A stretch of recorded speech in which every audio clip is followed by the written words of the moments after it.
തമിഴ്നാട് മുഖ്യമന്ത്രി എം.കെ. സ്റ്റാലിനെതിരെ വീണ്ടും വിമർശനവുമായി അണ്ണാമലൈ.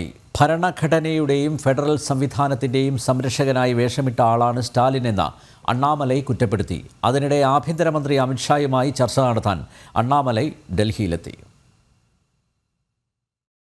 പുതിയ വിദ്യാഭ്യാസ നയത്തിന്റെ ഭാഗമായ ത്രിഭാഷാ നയത്തെ കണ്ണടച്ചെതിർക്കുകയും തമിഴ് വാദമുന്നയിച്ച് നിരന്തരം വിവാദമുണ്ടാക്കുകയും ചെയ്യുന്ന പശ്ചാത്തലത്തിലാണ് തമിഴ്നാട് മുഖ്യമന്ത്രിയെ വിമർശിച്ചുകൊണ്ട് ബി.ജെ.പി. സംസ്ഥാന അധ്യക്ഷൻ കെ അണ്ണാമലൈ വീണ്ടും പ്രതികരണം നടത്തിയത്. എം.കെ. സ്റ്റാലിൻ ഭരണഘടനയുടെ സംരക്ഷകനായി വേഷം കെട്ടിയ തട്ടിപ്പുകാരനാണെന്ന് അണ്ണാമലൈ തുറന്നടിച്ചു.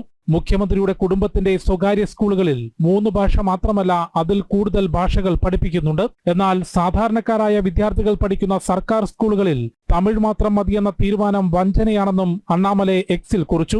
സ്റ്റാലിൻ തമിഴ് ജനതയെ ഒന്നടങ്കം പറ്റിക്കുകയാണെന്നും അദ്ദേഹം വ്യക്തമാക്കി.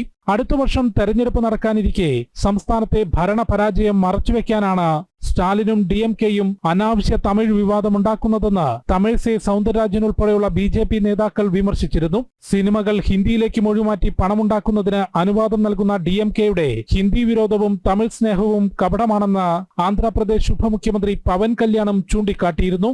ജനം, ഡൽഹി.